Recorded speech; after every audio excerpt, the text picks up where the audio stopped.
Hey, what's going on? It's me again. So this is gonna be the first of a series of videos I'm gonna make on the Super 6 middleweight tournament. Like I said prior to this video, I think the idea behind it is amazing. I think it's about time actually that someone came up with that idea to put all the best fighters in the division together so that we can actually have a true undisputed champion. If only boxing had done that sooner, right now, boxing will still be the top I mean, it still is the top combat sport, but I don't think anyone would have any doubts as to whether or not boxing is alive or dead. I think boxing is doing just fine. Boxing will never die because um, it's become ingrained in the minds of people. It's like soccer and basketball. It's calm and it's settled itself in. So I don't think we're ever gonna go away. I think boxing is here to stay. I think if we had done the whole uh, Super Six thing in all the divisions, right now a lot of more people will be into boxing. Right now we might be looking at another Mike Tyson. You know, it would be a lot more interesting. So hopefully other people will copy the idea and implement it in other divisions. I think it will help. That being said, I'm gonna move to the first topic. The first fight I'm gonna review for the Super Six tournament is Jermaine Taylor versus Arthur Abraham. I was gonna do Kessler versus Ward, but I'm gonna take my time to review that. I've been watching a lot of Kessler fights lately. I had the chance to correspond with him via email. He's actually very accessible. You'll be very surprised at how easy it is to get in touch with these fighters. But yeah, I've been watching both of them. I've been watching Andre Ward for a long time now, so I know about him. I knew about Mikhail Kessler, but I wasn't a fan until lately. And then, but anyway, let me get back to topic. Jermaine Taylor versus Arthur Abraham. That's the fight that many people are intrigued by.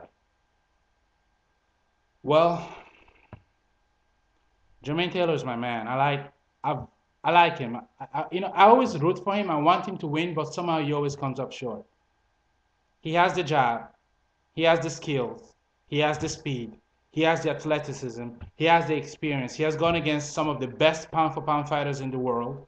He's been considered in the best pound for pound rankings before. Um, he has a good chin on him. He can take a punch, and he has a good heart, but he makes stupid decisions. I don't understand. He loses against guys that he really shouldn't lose against. He lost against Pavlik, and I felt that he was a much better fighter than Pavlik.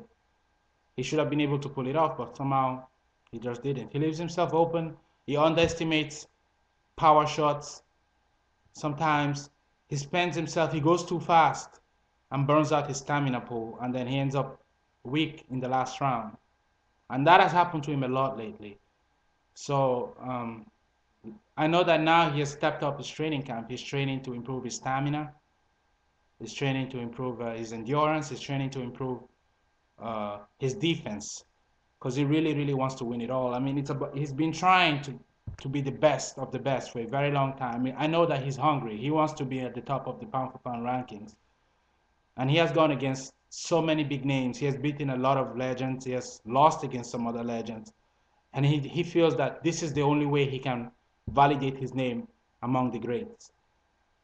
And he has his work cut out for him with Arthur Abraham.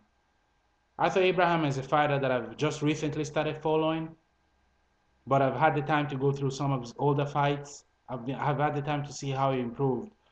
A lot of these European fighters don't fight outside too much, so it always takes more research to know about them. And I gotta say, he's the guy that I believe is likely to win it all. I mean, he has top-notch defense, and he has a lot of power. I mean, he has a lot of power, knockout power. I've seen this dude knock people out without fully connecting. So that tells you the kind of power we are talking about. Um, the thing I like about Arthur Abraham is that he's one of the few fighters that doesn't rely on his knockout power to win.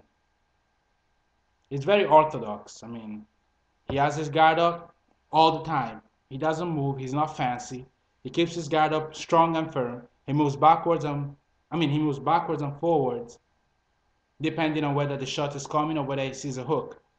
He protects his body with forearms and everything. I mean, he's very much like Winky Wright in that regard. Um, and most importantly, he always knows when to find an opening. If you make the mistake of throwing a shot and missing, and he sees that opening, oh man, he's gonna knock you out. Trust me, you cannot take too many unanswered shots from Arthur Abraham. And he has an amazing chin. He can take a lot of punishment. This dude beat Edison Miranda with a broken jaw. So we're talking about a guy that's for real here. He's not fancy, he's not fast, but his style is very entertaining because he's in your face.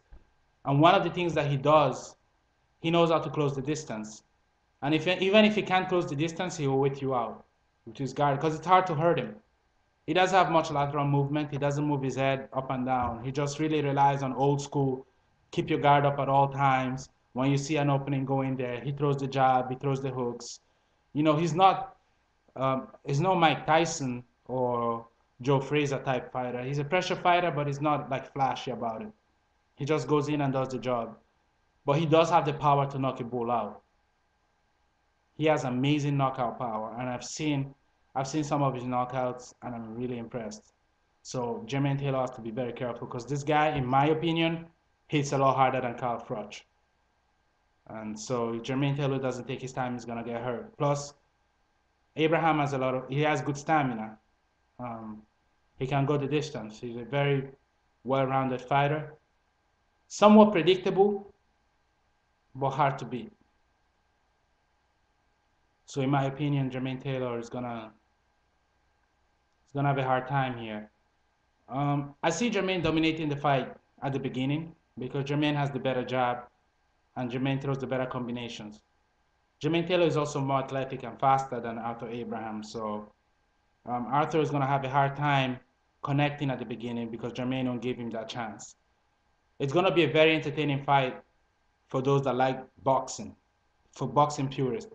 It's not going to be boring. I'm not saying it's going to be technical, but it's not going to be too different from other fights that you've seen. It's not going to be an action-packed Ron Lyle, George Foreman type fight. No, it's going to be, you know, Arthur Abraham trying to come in, trying to find that opening, throwing the jab here and there, but not being able to connect at the beginning because Jermaine Taylor will be too busy. You know, and Jermaine Taylor is going to be throwing his jab. He's going to throw good combinations. He's going to get out of the way. He's going to use his upper body movements to avoid dangerous shots. Take a few shots here and there, but nothing too impressive. I do predict that there's going to be a knockdown at some point in the fight. But I cannot tell you who it's going to be. But someone is going to get knocked down, and then the person will get up again. I believe it could be Jermaine Taylor, it could be Arthur Abraham. Both fighters in the first few rounds are even. Because Arthur has the defense and the power. Jermaine has the speed and the jab. And Jermaine is more elusive than Arthur Abraham. So it's going to be, and the thing about Arthur Abraham, he has power and he has defense, but he's slow. His hand speed is not godlike. He doesn't have flashy hands. You can see his punches, it's just hard to take him because he punches so damn hard. So at the beginning, I see Jermaine Taylor really dominating the fight. You see, normally I would have said Jermaine Taylor would win this, but he's disappointed me so much that I've kind of lost faith. So, and Arthur Abraham is not the kind of guy that you can pull stupid stunts with. You know, you take one or two unanswered punches from Arthur Abraham, you're not gonna get up. I don't care who you are. So I see Jermaine Taylor dominating the fight at the beginning, but then in the middle rounds, he's gonna start getting tired. Plus, he has a lot of wear and tear from his previous fights, whereas Arthur Abraham is fresh. And then I think towards the end, Arthur Abraham is really gonna kick into next gear and knock him out. I think this fight is gonna end in a KO, and I think Jermaine Taylor is gonna get knocked out. Because the thing about Jermaine is that he slows down towards the end, and he starts to take punches. His defense also goes down. His reflexes slow down. And Arthur Abraham is going to see that and he's going to smell blood. And all it takes for Arthur is like 2 or 3 punches. A straight right hand from Arthur Abraham or a left hook, Jermaine Taylor is going to go down. So I predict that Arthur Abraham is going to win that fight. But then again, anything can happen in boxing, but that's my prediction. Arthur Abraham is going to win the fight in the end by knockout. So that's that for that fight. I'm going to do the other 2 right now. So later, guys.